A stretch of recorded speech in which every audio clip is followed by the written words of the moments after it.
로마서 9장의 시작은 메시아이신 예수 그리스도를 믿지 않고 거부하는 유대인들 때문에 큰 근심과 끊을 수 없는 고통에 사로잡혀 있는 사도 바울의 탄식으로부터 시작되고 있음을 우리가 지난 시간에 살펴보았습니다.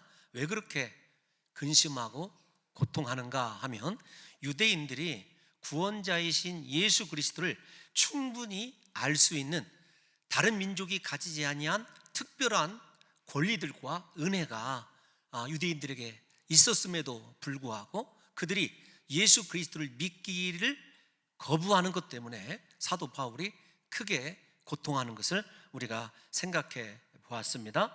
사도 바울이 그들이 가지고 있는 복을 아주 일목요연하게 약 8가지로 그렇게 요약해서 설명하는 것 우리가 살펴보았지 않습니까? 그들에게는 양자요, 또 하나님의 영광을 체험하고 예배할 수 있고 율법이 있었고 특별한 언약과 약속들이 있었으며 믿음의 조상들이 있었고 우리가 잘 아는 대로 육신의 혈통에서 나게 될 그리스도 예수를 분명하게 지식적으로 바라보고 알고 있었던 사람입니다. 그럼에도 예수 그리스도 믿기를 거부한 것이 사도 바울에게 큰 영적인 고통이었다, 이렇게 말씀을 드렸습니다. 오늘은 이제 그 사도 바울의 고통을 통해서 그렇게 믿지 아니하는 유대인들이 누구냐라고 하는 이스라엘에 대한 새로운 정체성을 사도 바울이 2개의 구약 구절을 예로 들어서 우리들에게 설명을 해줍니다. 그리고 그 설명의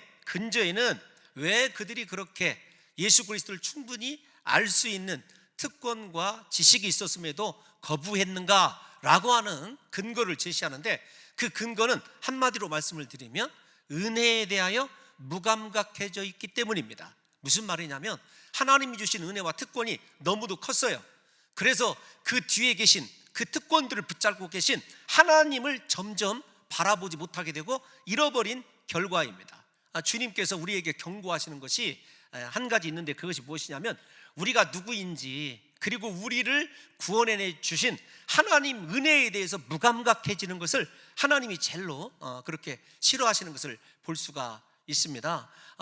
이스라엘 백성들이 젖과 꿀이 흐르는 가나안 땅에 들어가서 복된 인생을 살 때 잊지 말아야 될 것이 있었어요. 어떤 것이냐면 단적으로 하나만 좀 먼저 말씀을 드릴게요. 신명기 7장 7절 말씀 한번 읽어보겠습니다. 시작. 여호와께서 너희를 기뻐하시고 너희를 택하심은 너희가 다른 민족보다 수요가 많기 때문이 아니니라. 너희는 오히려 모든 민족 중에 가장 적으니라. 요즘 말로 얘기하면 너희가 강성하고 잘나가고 탁월하기 때문에 너희를 선택한 것이 아니라는 거예요. 연약하고 보잘것 없지만 내가 너희를 기뻐하고 너희를 택했다는 것입니다. 이스라엘이 된 것 하나님의 은혜요, 하나님의 전적인 선택이라는 것을 이스라엘 백성들에게 신명기에서도 사실 여러 차례 경고하고 있는 거예요. 오늘 본문에 여러분 이 사실을 사도 바울이 입증하기 위해서 한 가문을 끌어오죠. 구약에 있는, 창세기에 있는 아브라함과 이삭과 야곱이에요. 근데 우리가 잘 아는 이스라엘 백성들이 그토록 자부심을 갖고 있는 믿음의 조상이라고 하는 아브라함도 어떻게 하나님께서 건져내셨는지를 아주 실감나게 성경 한 곳에서 지적하고 있습니다.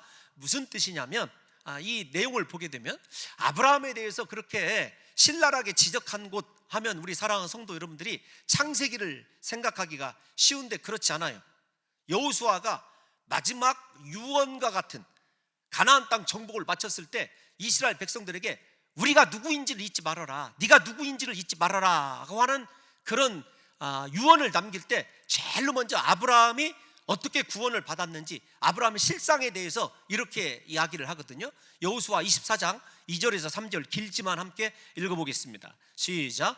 여호수아가 모든 백성에게 이르되 이스라엘의 하나님 여호와께서 이같이 말씀하시기를 옛적에 너희의 조상들 곧 아브라함의 아버지 나홀의 아버지 데라가 강 저쪽에 거주하여 다른 신들을 섬겼으나 내가 너희의 조상 아브라함을 강 저쪽에서 이끌어내어 가나안 온 땅에 두루 행하게 하고 그의 씨를 번성하게 하려고 그에게 이삭을 주었으며, 잘 생각해 보십시오.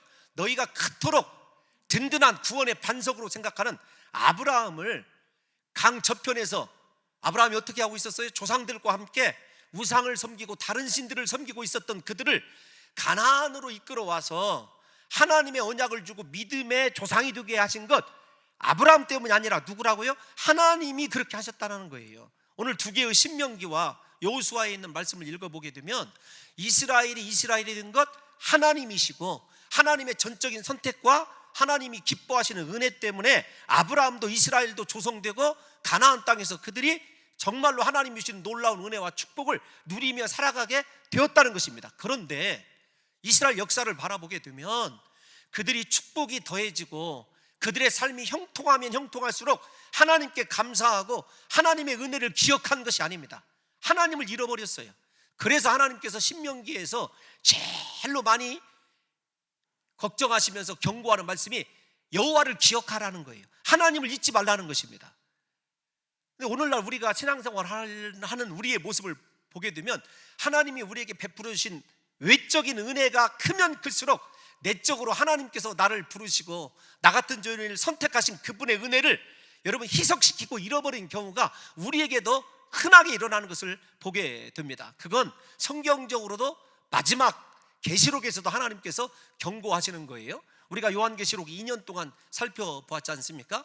요한계시록의 서론인 소아시아에 있는 7교회의 여러분 사자들에게 편지를 할 때 각 교회, 지역마다 있는 교회에게 해당이 되지만 말세를 살아가는 모든 교회에게 그 말씀이 해당되는 건데, 제일 먼저 에베소 교회에게 주님께서 경고하신 것이 무엇이냐면, 제일 먼저 모든 교회들에게 경고하신 것이 무엇이냐면 하나님의 은혜, 그리스도 예수의 처음 사랑을 잊지 말라는 것이었어요. 이 말씀도 우리가 다시 한번 확인을 해보겠습니다. 계시록 2장에 있는 말씀 2절에서 4절 말씀 다 같이 한번 읽어볼까요? 시작. 내가 내 행위와 수고와 내 인내를 알고 또 악한 자들을 용납하지 아니한 것과 자칭 사도라 하되 아닌 자들을 시험하여 그의 거짓된 것을 네가 드러낸 것과. 잠시만요, 여러분 2절을 다시 돌아가 보면 지금 예수님께서 지적해 주시는 에베소 교회의 칭찬의 내용은 다 겉으로 드러나는 거라는 것을 눈여겨보셔야 돼요. 수고, 행위 다 외적인 거고 눈으로 보이는 거예요. 뭐 시험하여 승리한 것 다 외적으로 보이는 거예요. 3절도 한번 보겠습니다. 3절 시작. 또 내가 참고 내 이름을 위하여 견디고 게으르지 아니한 것, 견디고 게으르지 아니한 것 다 외적인 거예요. 그런데 가장 중요한 것이 무엇이냐면 4절을 읽겠습니다. 시작. 그러나 너를 책망할 것이 있나니 너의 처음 사랑을 버렸느니라. 내면에서 십자가 은혜, 그리스도 예수의 사랑, 나 같은 죄인을 선택하시고 구원하신 은혜를 상실해버린 에베소 교회를 주님께서 책망하시는 거예요. 만약에 그 사랑을 회복하지 아니하면 주님께서 뭐라고 경고하시냐면 내가 너희를 토해내리라. 이게 주님의 마지막 경고의 말씀이거든요. 사랑하는 성도 여러분들과 주님께서 끊어버리시든지 토해내시든지 우리를 영원한 벌에 내리시든지 그 소아시아에 있는 7교회를 책망하시면서 경고하시는 것이 무엇이냐면 성도들의 외적인 삶이 아닙니다. 외적인 특권이 아니에요. 목사로서, 장로로서, 교회 권사로서 우리가 얼마든지 주장할 만한 우리의 외적인 신앙에 드러나는 모습이 아니라 주님이 눈여겨보시는 것은 우리 마음속에 십자가 은혜, 그리스도 예수의 사랑, 나 같은 죄인을 잊게 하시고 나에게 오늘 이러한 삶을 살아가도록 은혜를 베푸신 하나님의 거룩한 은혜의 빛이 꺼져 있느냐 꺼져 있지 않느냐, 그것만 주님께서 관심을 갖고 있다는 사실을 아셔야 됩니다. 이스라엘이 그것을 잃어버렸어요. 하나님을 잃어버렸습니다. 은혜를 잃어버렸습니다. 처음 사랑을 잃어버렸으니까 당연히 자신들이 있는 특권들이 자신의 공로와 자격과 또 자신들의 힘으로 얼마든지 하나님을 섬길 수 있다고 착각을 하게 된 것이죠. 사랑하는 성도 여러분, 이러한 삶을 살아가는 이스라엘 백성들, 그리고 로마에 있는 유대인들, 그리고 우리들의 지금의 삶을 통틀어서 우리가 다시 확인해야 될 것이 얼마나 많은지 몰라요. 그 가운데 하나가 무엇이냐면 내게 주신 하나님의 은혜를 내가 망각하여서 나 자신의 공로와 우상화에 사로잡혀 있지는 않은지를 좀 이 시간에 돌아봐야 됩니다. 왜냐하면 외적으로는 우리가 아무리 완벽하게 신앙생활하고 하나님이 주신 모든 사명을 잘 감당하고 있는 것 같지만 가장 중요한 예수님의 사랑, 십자가 그 은혜를 잃어버렸다면 살아있으나 죽은 자예요. 성경적으로 보면. 여러분, 우리 이 시간에 이 문제를 가지고 로마에 있는 로마 교회나 유대인들이 아니라 이 복음이 필요한 곳이 어디냐면 바로 우리 교회예요. 나는 정말로 십자가 은혜의 그 사랑, 그 감격에 의하여 내 외적인 모든 신앙의 행위가 통제되고 있는가? 아니면 은혜의 불은 다 꺼져 있는데 습관적으로 종교적으로 주님께서 바리새인들에게 말씀하신 대로 외식하는 믿음을 갖고 있지 않은가? 예수님께서 바리새인들이요, 우리가 잘 아는 대로 그들 11조 했습니다. 일주일에 2번씩 금식했어요. 우리가 잘 아는 대로 하루에 3번씩 기도한 사람들입니다. 구제도 얼마나 잘했는지 몰라요. 그런데 그 속에 무엇이 없었냐면 하나님에 대한 거룩한 은혜, 하나님이 나를 이렇게 은혜로 하나님의 백성 되게 하셨다고 하는 하나님을 아는 지식과 하나님에 대한 사랑이 그들 심령 속에서 꺼져 있었다는 것을 주님께서 지적하시면서 외식이라고 말씀하셨지 않느냐고요. 유대인들이 그렇게 하나님 은혜에 무감각해지자 은혜는 사라지고 자기 공로와 내가 이렇게 말씀을 잘 지키는 사람이야, 내가 이렇게 내 힘으로 하나님의 공로를 얼마든지 이룰 수 있는 사람이야 착각에 사로잡혀 있었던 유대인들을 지금 사도 바울이 일갈하는 거예요. 너희 심령 속에 너희가 어떤 상태에서 부르심 받았느냐, 오늘 아브라함과 이삭과 야곱을 보면서 우리의 실상을 한번 살펴보자는 거지요. 여러분, 이스라엘이 하나님께서 주신 은혜를 망각하고 외적인 종교 행위에 충실하느라 예수 그리스도를 거부하는 현상에 대해서 사도 바울이 이렇게 탄식을 합니다. 어떻게 탄식을 하냐면, 그러면 하나님께서 약속하신 하나님의 언약은 폐하여졌는가? 하나님의 말씀은 과연 실패했는가라는 거예요. 유대인들은 예수 그리스도를 거부하고 이방인들은 지속적으로 하나님의 교유다운 삶을 살아가며 복음을 받아들인 현상을 바라보면서 사도 바울이 구체적으로, 이제 속으로 근심하는 것이 아니라 구체적으로 탄식하는 내용을 우리가 살펴보게 되는 것입니다. 사도 바울이 질문한 것 6절에 우리말은 평서문으로 되어 있습니다만 실제적으로는 질문이에요.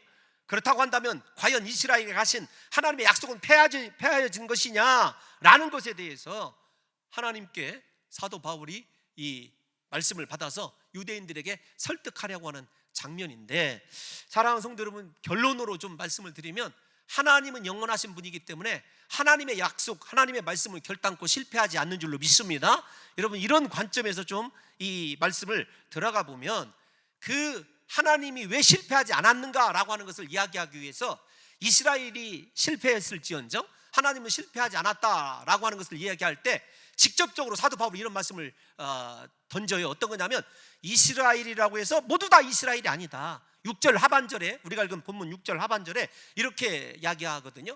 이스라엘에게서, 즉 이스라엘이 누구의 이름이죠? 야곱 아닙니까? 야곱에게서 난 그들이 다 이스라엘 백성이 아니라는 거예요. 저 말 속에는 적어도 이런 뜻이 포함되어 있습니다. 이스라엘이 두 개의 이스라엘이 존재할 수 있다는 거예요.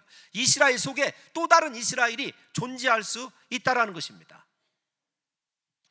여러분, 이 이야기를 설명하기 위해서 사도 바울이 두 개의 계대를 설명을 하죠. 예를 들면 아브라함이 이스마엘이라고 하는 육적인 아들이 있었어요. 오늘 본문에 등장하는 이삭이라고 하는 아들이 있었습니다.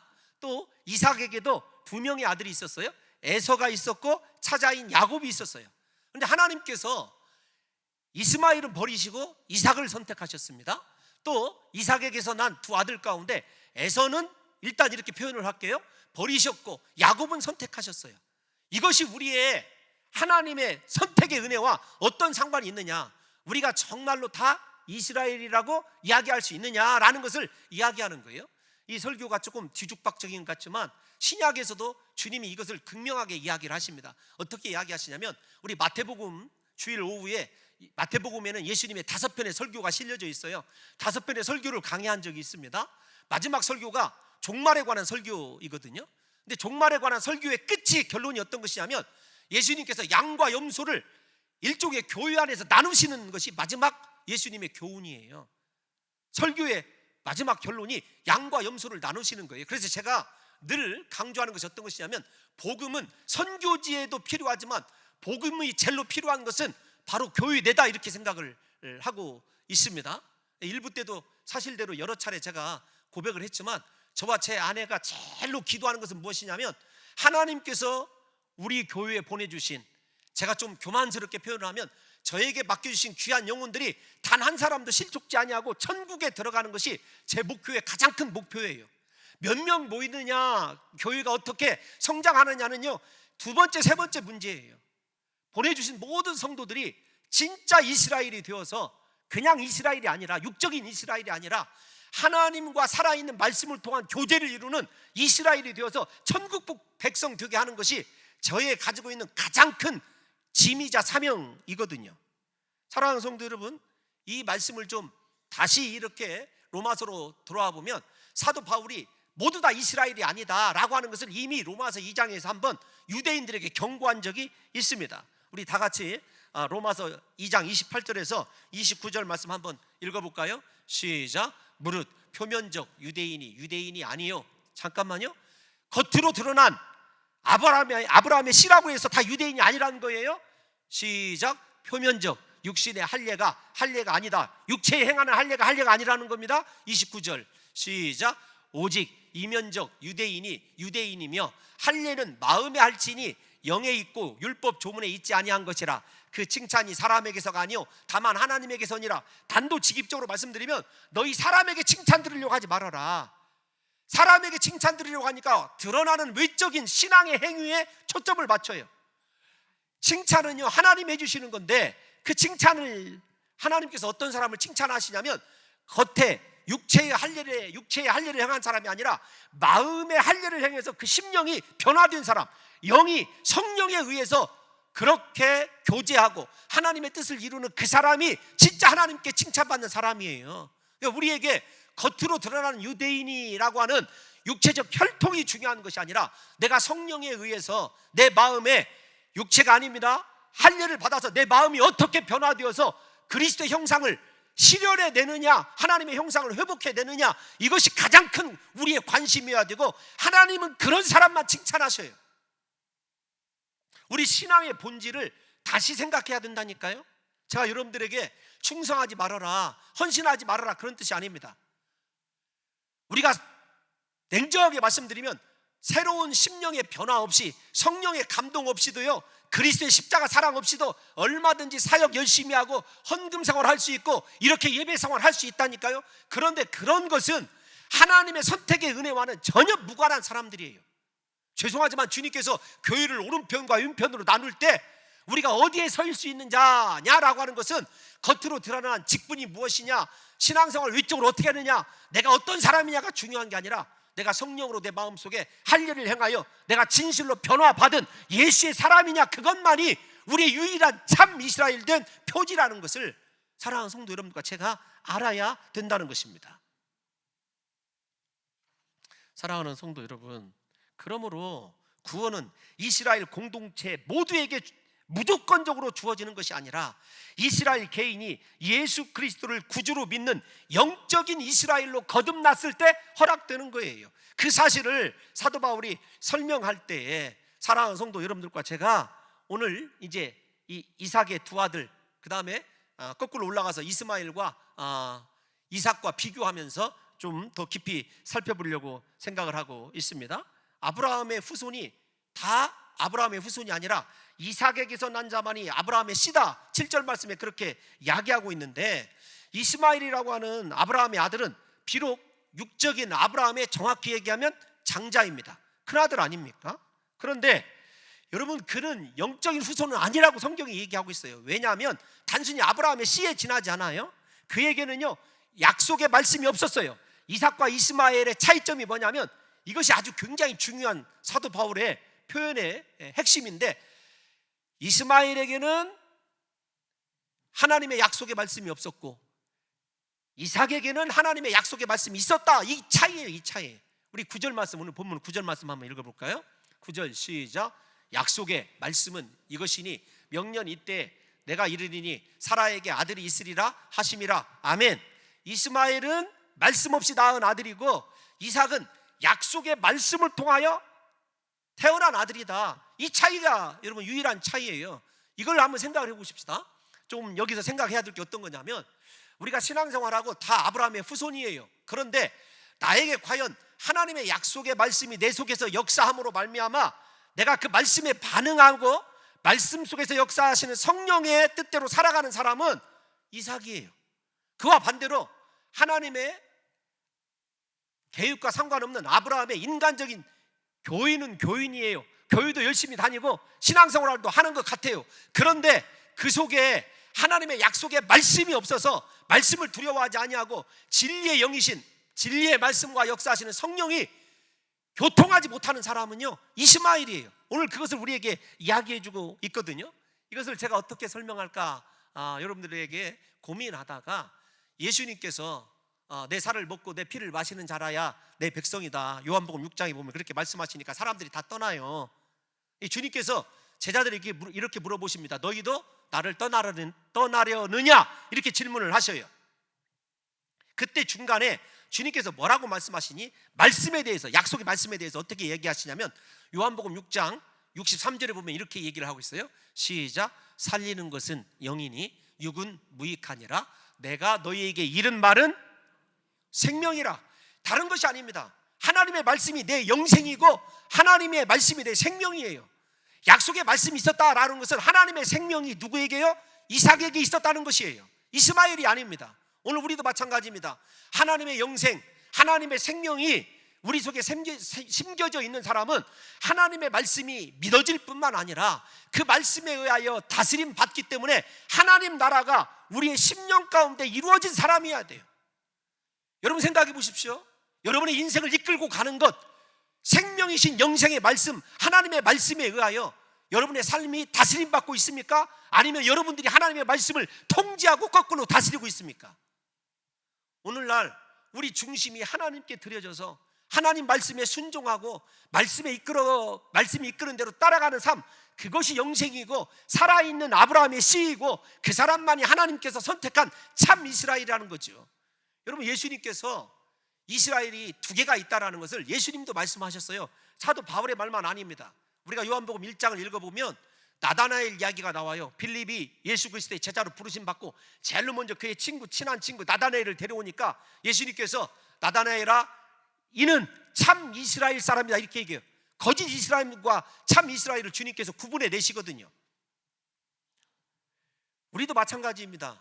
이스라엘을 굳이 교회라고 표현할 수는 없지만 여러분, 다 교회인이 교회를 이룬다고 해서 다 이스라엘이 아니라니까요. 내가 하나님의 생명의 말씀이신 영생의 말씀이 우리 속에 있어서 그 말씀이 내 속에서 30배, 60배, 100배로 결실을 맺을 수 있는 하나님이 선택하신 좋은 밭 옥토이냐 아니냐가 이게 아주 중요한 거예요. 그럴 때 다시 요한복음 6장 33절로 영생의 말씀으로 돌아가면 베드로가 이렇게 고백을 해요. 6장 68절에서 69절에 보면 영생의 말씀이 주께 있사오니, 말씀을 뭐라고 하냐면 영생의 말씀이다, 즉 말씀이 곧 영생이다, 이렇게 얘기합니다. 우리 다 같이 한번 읽어볼까요? 시작. 시몬 베드로가 대답하되 주여, 영생의 말씀이 주께 있사오니 우리가 누구에게로 가오리까? 이스라엘은 영생의 말씀을 버리고 떠났어요. 종교적 행위를 붙들었습니다. 사도 베드로는요, 영생의 말씀을 붙들었어요. 지금 사랑하는 성도 여러분들이 다시 강조합니다. 여러분, 붙들고 살아가는 것이 신앙의 행위입니까? 하나님의 말씀이고 성령입니까? 이것에 의해서 진짜 이스라엘이, 거짓 이스라엘이 구분된다니까요. 무엇보다도 사도 바울은 하나님이 이스마엘이 아니라 이삭을 택하사 약속의 후사가 되게 하신 것과 마찬가지로 이삭의 두 아들 가운데 에서가 아니라 야곱을 선택하셨다는 것을 우리에게 보여줘요. 그런데 야곱의 선택을 아주 구체적으로 설명을 합니다. 이렇게 설명해요. 예를 들면 지금 성경에 사도 바울이 오늘 본문 가운데 설명할 때 이스마엘과 이삭은 어느 정도 그래도 우리가 수긍할 수 있어요. 왜냐하면 어머니가 다르잖아요. 이스마엘은 하갈에게서 난 사람이고 우리가 잘 아는 대로 이삭은 하나님의 약속의 말씀에 의하여 그 다음에 누구의? 사라의 소생이에요. 그런데 에서와 야곱은 아버지 이삭 동일해요? 그것이 9절 10절에 나와요. 여러분, 동일합니다. 어머니도 리브가 동일해요. 그런데 우리가 잘 아시다시피 사라에게도 하나님께서 말씀을 통해서 이삭이 태어날 것을, 그 다음에 리브가에게도 하나님께서 말씀을 주셨어요. 어떤 말씀을 주셨냐면 큰 자가 작은 자를 섬기리라, 오늘 본문에 나와 있는 말씀입니다. 여러분, 이것을 한번 저와 여러분들이 생각을 해보면 하나님께서 선택을 하셨고 그 결정하신 것이 그들에게 어떻게 나타났는가라고 하는 것이 중요한 것이지, 그들이 선했느냐 악했느냐가 드러나기 전에 하나님께서 선택하신 것을 보면 오늘 본문에 의하면은 그 하나님의 선택의 주권이 얼마나 강조되고 중요한지를 저와 여러분들이 알 수 있지 않습니까? 그렇기 때문에 하나님의 약속의 말씀은 결단코 폐하여진 것이 아니에요. 11절을 읽어보면 서게 되어 있어요. 부르신 이의 뜻을 따라서 서게 되어 있습니다. 11절 말씀 다시 한번 띄워놔 주십시오. 폐하여졌느냐 넘어졌느냐 아니다. 오직 부르시는 이로 말미암아 서게 하려 하사 우리를 부르신 하나님으로 말미암아 우리의 구원이 서게 되는 것이고 우리 인생이 서게 되는 것 아닙니까? 이스라엘은 거꾸로 자기들이 하나님 앞에 서가게끔 행위적 종교적 의식을 붙들었다면 오늘 우리는요, 하나님이 우리를 세워가시는 대로 인도하시는 대로 말씀에 전폭적으로 순종하고 그렇게 반응할 수 있는 하나님의 사람으로 우리가 서 있어야 된다는 것입니다. 다시 말씀을 드리지만 여러분, 하나님께서 에서가 아니라 야곱을 택하신 것은 그들의 행위가 아닙니다. 하나님의 뜻이었어요. 부르시기로 작정하신 하나님의 뜻이었습니다. 창세기를 강의할 때 3년 동안에 저는 야곱 때문에 은혜를 많이 받았어요. 인간적으로 보면 이스마엘이 훨씬 탁월합니다. 남자다워요. 쾌남아이고 산에서 사냥하는 사람이고 그 다음에 요즘 애들이 말하는 말로 뒤끝 장렬 없이 아주 쿨한 남자예요. 야곱은 거짓말, 사기꾼, 도둑놈이에요.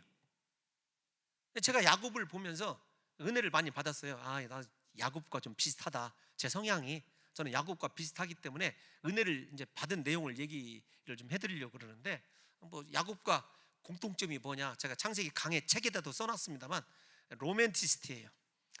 한 사람 한 여자를 사랑해서 7년을 그렇게 수일같이 여길 수 있는 아주 사랑에 빠져 있는 사람이기도 하고 감성적이기도 하고, 여하튼 제 스스로 제가 생각할 때 저는 성경의 많은 인물들 가운데 야곱하고 좀 닮은 점이 많은 것 같아요.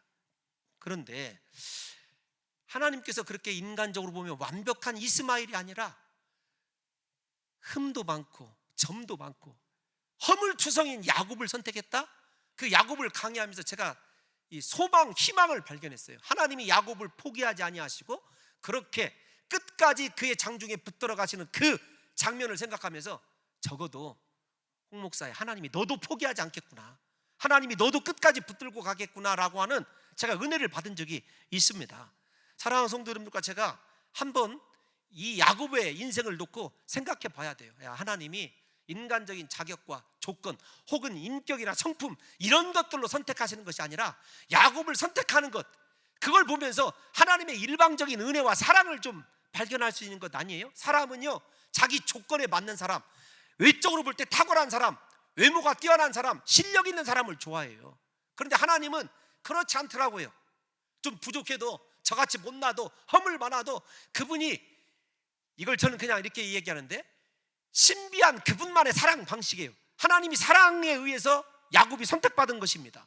야곱이 야곱이라고 내세울 조건이 아무것도 없는데 하나님이 그를 선택하셨다는 것, 신비한 사랑이라고 밖에 제가 이야기할 수 없거든요. 그 야곱을 바라보면서 이런 생각이 드는 거예요. 본래 나는 진노를 받아 멸망할 수밖에 없는 죄인이다. 예수님의 자녀로 선택될 만한 아무런 자격이 없다. 심지어는 겉모습은 그럴듯한데 내 속은 음란과 악독과 거짓과 완악과 미움과 시기로 가득하다. 이렇게 자격 없음에도 불구하고 하나님이 나를 자녀로 세워주셨고 무엇보다도 이토록 영광스러운 목사라고 하는 직분을 주셨다. 여러분, 이걸 생각할 때 하나님의 은혜가 큰 것이지 지금 목사라고는 직분이 커서는 안 된다는 거죠.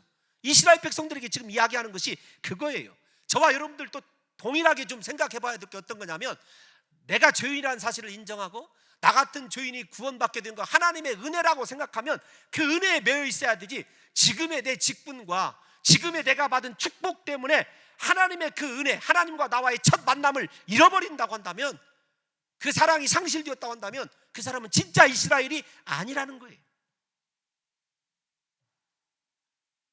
제가 참 은혜를 받은 말씀이 어떤 것이냐면 답이 그거예요. 하나님이, 우리 13절 한번 읽어볼까요? 이제 거의 다 끝부분에 와 있습니다. 13절 시작.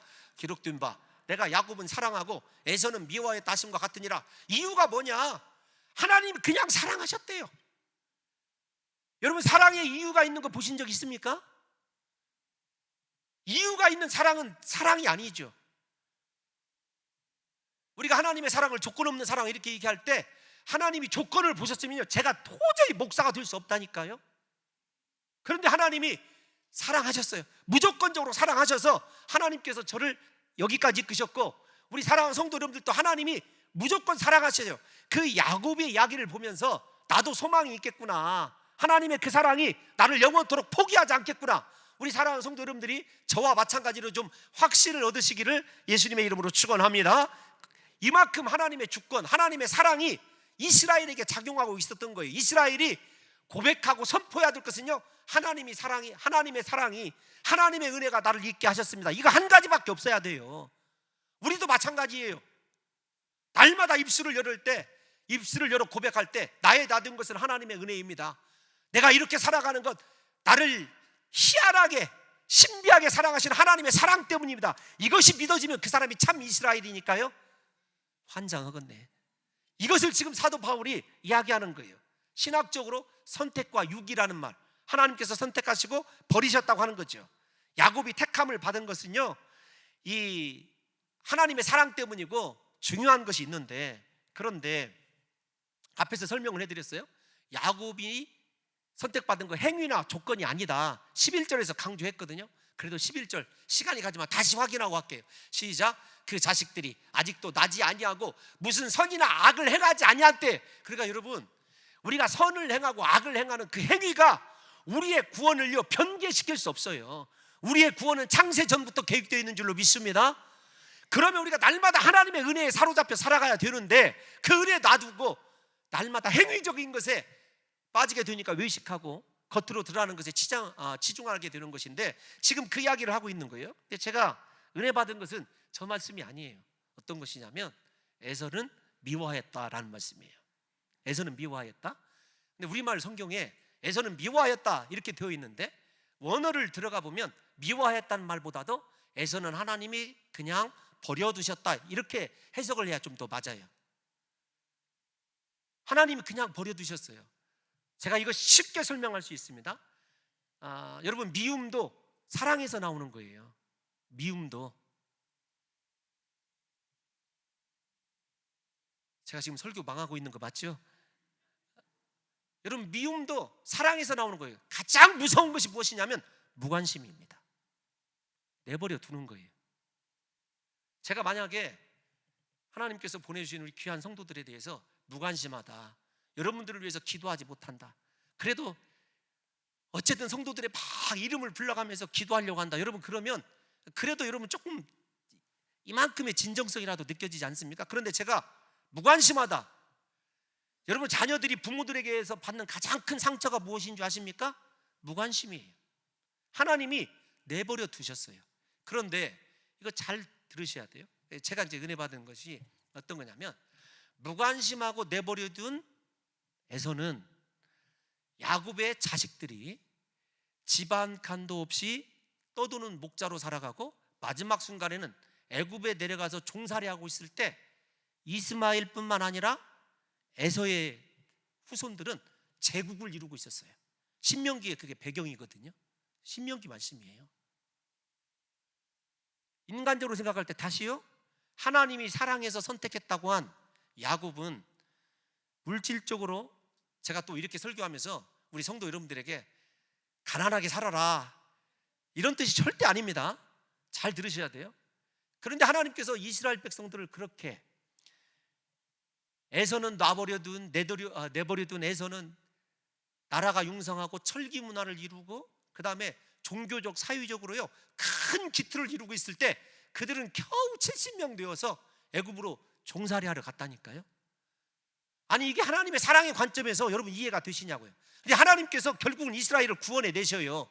그리고 가나안 땅으로 들어가게 하시는데, 중요한 건 그 훈련의 기간이 무엇에 대한 기간이냐면 하나님을 기억하라, 하나님의 은혜로 사는 자다, 너는 하나님을 잊지 말라는 훈련을 그토록 받았어요. 그런데 하나님이 내버려둔 에서는요 하나님을 잃어버렸는데도 그토록 잘 됐어요. 오늘날 한국 교회 성도들을 바라보면, 여러분 목사를 포함해서 말씀드립니다, 에서 쪽의 사람들이 더 축복받은 것으로 생각하는 경우가 허다합니다. 하나님이 지금 버려두셨는데, 무관심한데, 여러분 그들이 신앙생활을 그냥 뭐라고 할까요? 외적으로 하고 진정으로 하나님을 사랑하지 못하는데도요, 그들은 땅만 사면 아무리 맹지를 사도 잘 돼요. 주식만 사면 대박이에요. 자식들은 기도 없이도요 그냥 학교 척척 들어가고 직장도 잘 얻고 세상에서 선망하는 직업들 잘 가져요. 그것을 내가 하나님의 사랑을 받고 있기 때문이다라고 착각하게 만드는 경우가 오늘날 마귀가 우리에게 주는 최고의 유혹이라고 저는 생각하고 있어요. 여러분 곰곰이 생각해 봐야 됩니다. 하나님께서 사랑하는 백성, 하나님의 자녀인 야곱의 인생과 하나님께서 내버려 두신 에서의 인생을 여러분들이 저와 함께 잘 비교해 보시면서 나에게 주신 하나님의 은혜, 구원의 그 사랑과 은총이 과연 정말로 내가 말씀에 합당한 하나님을 기억하면서 하나님 은혜에 매여서 살아가는 위대한 인생으로 내가 그렇게 이끌림 받고 살아가는지를 생각해 보자고요. 이 본문을 생각하면서 죄 때문에 도저히 살아날 가망이 없던 우리를 사랑하셔서 오직 하나님만으로 살아가기를 원하고 십자가 은혜, 십자가 능력으로 살아가기를 원해서 하나님이 그토록 훈련을 시키고 있는데도 우리는 아직도 하나님 내게 에서의 삶을 주세요, 이스마엘의 삶을 주세요라고 기도하고 있지는 않은지를 저와 여러분들이 생각해 보자는 것입니다. 여러분 다시 본론으로 돌아와서 이제 결론에 이르면 우리가 구원받은 것 우리의 행위나 우리의 공로가 아닙니다. 지금의 우리의 현상이 드러나는 외적인 것이 우리가 정말로 하나님께 사랑받은 백성인지 버림받은 백성인지 미워함받은 백성인지 내버려둔 백성인지 알 길이 없어요. 다만 우리 안에 정말로 구원의 은혜가 있어서 하나님께서 나 같은 죄인을 구원하심이 분명하고 나는 그 은혜에 매여서 십자가 사랑에 매여서 주님의 십자가 사랑만 생각해도 눈물이 뚝뚝 떨어지는 하나님의 은혜로 내 삶을 영위하고 있다면 그 사람 진짜 하나님의 이스라엘인 거죠. 다음 주에 살펴볼 9장 16절 말씀에 이런 말씀이 나옵니다. 한번 읽어볼까요? 시작. 그런즉 원하는 자로 말미암도 아니요 다른 박질하는 자로 말미암도 아니요 오직 긍휼히 여기시는 하나님으로 말미암음이다. 네가 원한다고 그래서 네가 피 터지게 노력한다고 그래서 우리가 구원받은 거 아니고 하나님의 은혜로 구원받았다고 한다면 우리 그 은혜만 붙들고 살아가야 되는 것 아니냐고요. 세상 것 내려놓고. 부디 우리 사랑하는 성도 여러분과 제가 이번 한 주간 생각할 때 나는 진짜 이스라엘이냐, 아니면 겉으로는 신앙생활 하면서 겉으로는 정말로 제대로 된 신자 같은데 삶을 추구하는 것은 에서나 이스마엘의 삶을 추구하고 있고 하나님의 은혜와 십자가 사랑은 내버려둔 채 나 같은 죄인에게 찾아오셔서 신비하신 사랑을 베푸셔서 구원해 주신 그 하나님의 사랑으로 살아가지 아니하고 아직도 인간적인 공로와 자격에 매여서 그릇된 신앙생활을 하고 있지는 않은지 생각하심으로 말미암아 부디 우리 사랑하는 성도 여러분들과 저의 심령 속에 이번 한 주를 통해서 예수님의 그 사랑, 십자가 그 능력과 은혜가 회복되는 역사가 있으시기를 예수님의 이름으로 축원합니다.